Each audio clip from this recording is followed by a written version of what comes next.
Hi అండి. Welcome to my home kitchen. అందరూ ఎలా ఉన్నారు? బాగున్నారా? ముందుగా మన ఛానల్ సబ్స్క్రైబ్ చేసుకోని వాళ్ళు సబ్స్క్రైబ్ చేసుకోండి. ఈ వీడియో నచ్చినట్లయితే లైక్ చేయండి, షేర్ చేయండి, కామెంట్ కూడా చేయండి. ఇంకా లేట్ చేయకుండా వీడియోలోకి అయితే వెళ్ళిపోదాము. ఈరోజు మన హోమ్ కిచెన్లో మిక్సీలో ఇడ్లీ పిండి బ్యాటర్ని ఎలా ప్రిపేర్ చేసుకోవాలి అనేది నేను చాలా సింపుల్ అండ్ ఈజీ మెథడ్లో చూపిస్తున్నానండి. అలాగే తెల్లని స్పాంజ్ లాంటి ఇడ్లీలు రావాలంటే మీరు కూడా ఈ విధంగా ఒకసారి ట్రై చేసి చూడండి. దీనికోసం ముందుగా ఒక కప్లోకి మినపప్పుని తీసుకోవాలి.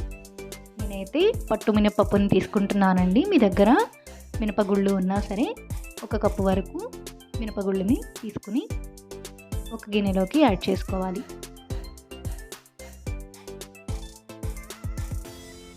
తర్వాత దీనిలో వాటర్ని పోసుకుని కనీసం ఒక 5-6 గంటల వరకు నానబెట్టుకోవాలి.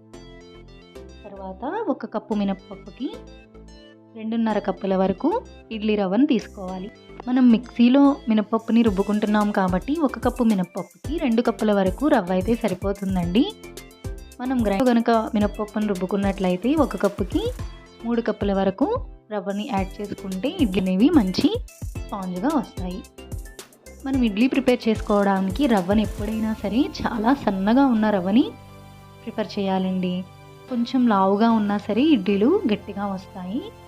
కొత్తగా వంటలు ట్రై చేసేవాళ్ళు ఈ విషయం గుర్తుపెట్టుకోండి. తర్వాత రవ్వని క్లీన్ చేసుకోవడం కోసం కొద్దిగా కళ్ళుప్పుని కానీ సాల్ట్ని కానీ యాడ్ చేసుకుని ఒక 3-4 టైమ్స్ వాష్ చేసుకుంటే ఇడ్లీలు అనేవి తెల్లగా వస్తాయి. నేను ఈ రవ్వని పప్పు రుబ్బుకుని 1 గంట ముందు వాటర్తో క్లీన్ చేసి పక్కన పెట్టుకున్నానండి. ఈ విధంగా చేసినట్లయితే ఇడ్లీలు మంచి తెల్లగా స్పాంజ్గా వస్తాయి. మనం పప్పుతో పాటే రవ్వను నానబెట్టుకోవాల్సిన అవసరం లేదు. అలాగే మినప్పప్పుని నేను 6 గంటల తర్వాత శుభ్రంగా పొట్టు అంతా క్లీన్ చేసుకుని మీకు చూపిస్తున్నాను. పప్పు అయితే మంచిగా నానిందండి. ఈ విధంగా నానినటువంటి పిండిని ఒక మిక్సీ జార్లో వేసుకుని మిక్సీ పట్టుకుందాము. ఈలోగా కూలింగ్ వాటర్ని రెడీ చేసుకున్నట్లయితే పిండి అనేది మంచిగా పదుగుతుంది. ఇప్పుడు కొద్దిగా మిక్సీ జార్లో ఈ మినపప్పుని యాడ్ చేసుకుంటూ పలుకుగా మిక్సీ పట్టుకోవాలి.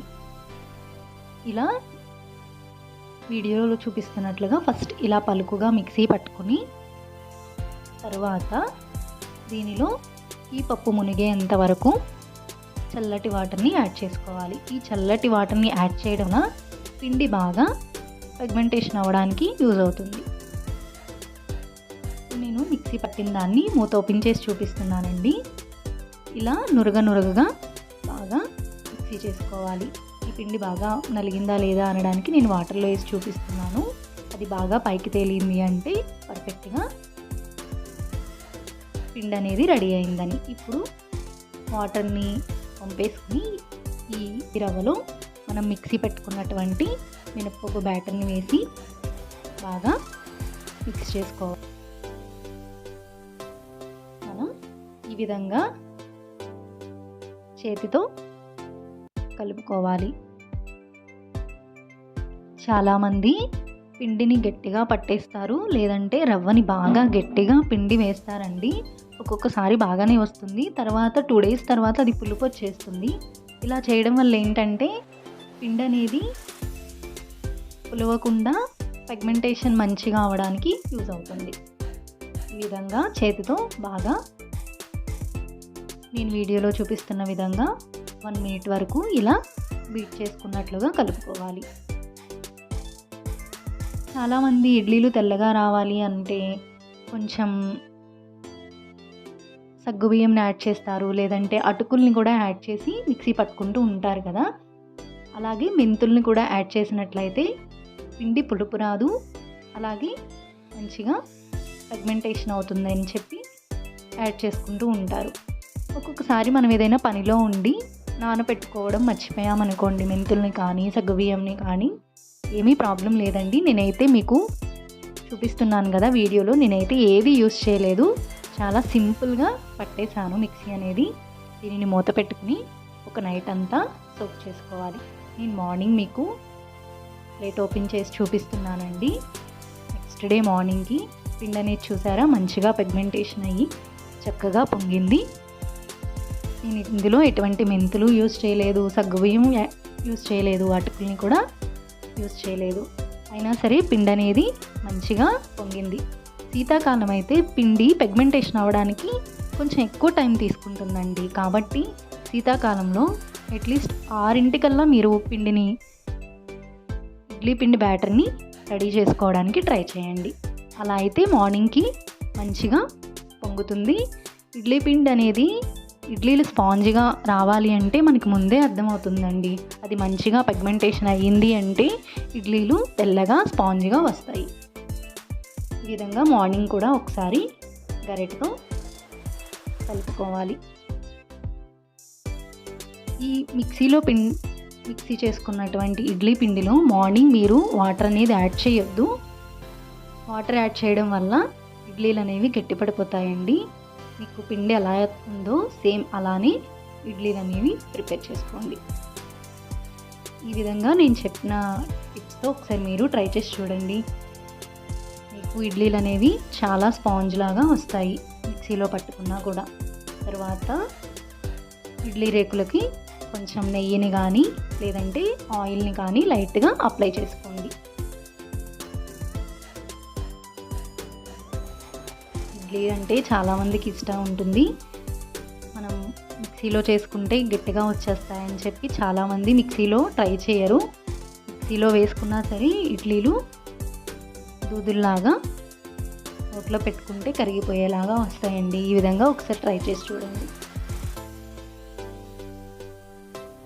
ఈ రేకులకి ఆయిల్ని అప్లై చేసేసుకున్నాను. ఇప్పుడు నేను మొత్తం ఇడ్లీ పిండిలో సాల్ట్ అనేది యాడ్ చేయనండి. నేను ఏ రోజు ఆ రోజే యాడ్ చేసుకుంటాను. నేను పెట్టుకున్న బ్యాటర్ అనేది నాకు 2 days వచ్చేస్తుంది. ఇప్పుడు ఈ ఇడ్లీ పిండిలో టేస్ట్కి తగినంత సాల్ట్ని యాడ్ చేసుకుని మరి ఒకసారి పిండిని సాల్ట్ మొత్తం కరిగిపోయేలాగా కలుపుకోవాలి.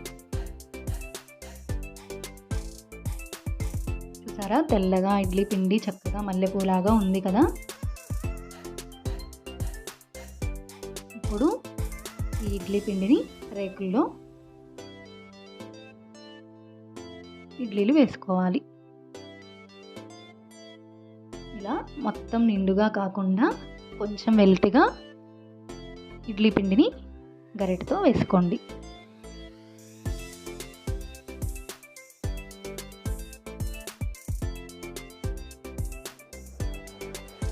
వీటిని ఒకసారి ట్యాప్ చేసుకుని ముందు స్టవ్ వెలిగించుకుని ఇడ్లీ పాత్రను పెట్టుకుని అందులో ఒక 1/2 లీటర్ వరకు వాటర్ని యాడ్ చేసుకుని బాగా మరిగిన తర్వాత ఇడ్లీ రేకుల్ని పెట్టండి. దీనిని మీడియం ఫ్లేమ్లో పెట్టి ఒక 15 minutes వరకు స్టీమ్ చేసుకోండి. 15 minutes తర్వాత ఇడ్లీ అనేది మంచిగా ప్రిపేర్ అయిపోయిందండి. ఒక 2 minutes అలానే ఉంచేసి తర్వాత నేను ప్లేట్లోకి తీసుకుంటున్నాను. ఇడ్లీని స్టవ్ ఆఫ్ చేయంగానే అస్సలు తీయొద్దు, అది ప్లేట్కి అంటుకుపోయినట్లు ఉంటుంది. ఒక 2-3 minutes ఆగిన తర్వాత మీరు ప్లేట్లోకి తీసుకుని సర్వ్ చేసుకోండి. వేడి వేడి తెల్లని దూదుల్లాంటి ఇడ్లీలు అయితే రెడీ అయిపోయాయండి. చూడండి, మీకు అర్థమవుతూ ఉంటుంది. ఇడ్లీ పిండిలో రుబ్బినా సరే స్పాంజ్ లాగా ఉందండి. చాలా అంటే చాలా బాగుంటాయి టేస్ట్ అయితే. మనం సింపుల్గా ఈజీగా ఓన్లీ మినప్పప్పు రవ్వతో ఏమీ యాడ్ చేయకుండానే స్పాంజ్ లాగా ఇడ్లీని ప్రిపేర్ చేసుకోవచ్చు. దీనిలో కాంబినేషన్గా పల్లి చట్నీ కానీ లేదంటే అల్లం చట్నీ కానీ కాంబినేషన్తో అయితే చాలా అంటే చాలా హ్యాపీగా తినేయచ్చు. మీరు కూడా ఈ విధంగా ఒకసారి ట్రై చేసి చూడండి. అలాగే మీకు ఎలా వచ్చింది అనేది కామెంట్ చేయండి. అలాగే ఈ వీడియో మీకు నచ్చినట్లయితే లైక్ చేయండి, షేర్ చేయండి, సబ్స్క్రైబ్ చేసుకోండి. Thank you for watching.